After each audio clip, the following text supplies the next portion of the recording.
Aloha everyone! Tara't samahan niyo ako sa aming taunang GAD. At nung tuluyan na nga nakumpleto ang lahat, umalis na rin ang aming bus. At diyan nga, inumpisahan na naming baybayin ang daan papunta sa aming pupuntahan. Medyo mahaba-haba nga lang ang aming lalakbayin ngayon dahil malayo-layo ang aming pupuntahan. Napaka-nice naman ng ating langit na para bang kapag iyan ang nakikita mo sa araw-araw, ay araw-araw ka rin gaganahan. Nice! Di ko nga namalayan ako'y nakatulog na pala at kagigising ko lang dyan. At sa unang bus stop, nag-order agad kami ng kakainin na para bang gutom na ang aming pagkatao. What? Agad-agad nga, kinain ko agad ang akin. At dahil sa gutom ko nga, agad-agad kong naubos ang akin. At dahil limited lamang ang aming time dito, agad-agad ay nag-lipstick na rin ako. At bumalik sa aming bus para ipagpatuloy ang napakahaba naming bibiyahihin. Pero kung ganito naman ang iyong makikita sa iyong mga dadaanan, wow!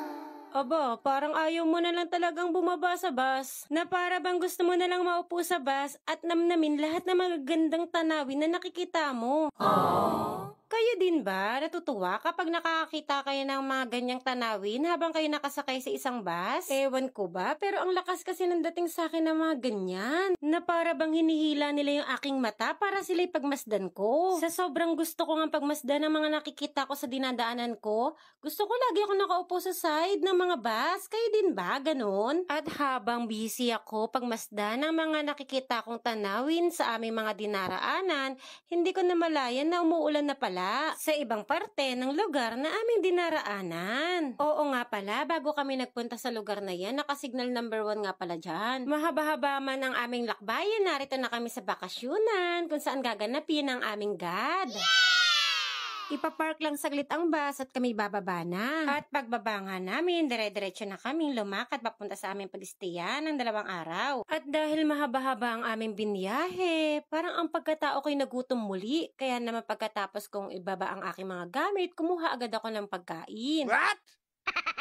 At dito nga, nag-umpisa na rin ang aming seminar. At ang aking pagkatao ay talaga namang nakinig ng maigi, na para bang handang-handa ang aking utak na tanggapin lahat ng impormasyon na matututunan ko sa araw na ito. Elimination of discrimination and promotion of equality between women and men, and Section 11, promotion of women's mental health and physical health. So in general, this activity aims to deepen participants' understanding of the Magna Carta of Women, RA 9710, and its relevance in promoting gender equality and women empowerment. Specifically, participants are expected to understand the challenges and opportunities faced by individuals of different genders. And number 2, engage in different activities that will improve their skills and strategies to manage stress, build supportive relationships with others, and promote inclusive practices. So later on with our topics, so maririnig po natin ang mga nabanggit ko po dito, particularly sa stress management. Yan. So with our very competent and intelligent resource speaker. Okay, so isa lang po paalaala, by next year po, we will also celebrate the Pride Month celebration. Ito po ay hindi natin nagse-celebrate. Ano po? Pride Month celebration. Ito po ay nasa Decade Order number 32 series of 2017, which focus on our sa mga kapatid natin pong LGBTQ.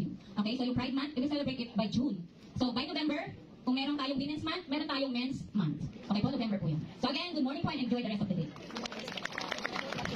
At nang matapos nang i-present ang mga objectives, agad-agad ay kinuha ko itong inhaler ko na para bang hindi kinaya ng utak ko lahat ng mga sinabing impormasyon. Uy, Charis! What? Eme lang. At diyan nga, pinagpatuloy kong makinig sa lahat ng mga sinasabi upang lahat naman yan ay pumasok sa aking isipan. Aww. At nung natapos na ang unang speaker, agad-agad ay kumuha rin ako ng pagkain para sa aking lunch. Tara po, kain tayo! Kaya't ano pang hinihintay nyo? Mag-like na, mag-comment, mag-share, and follow for more videos.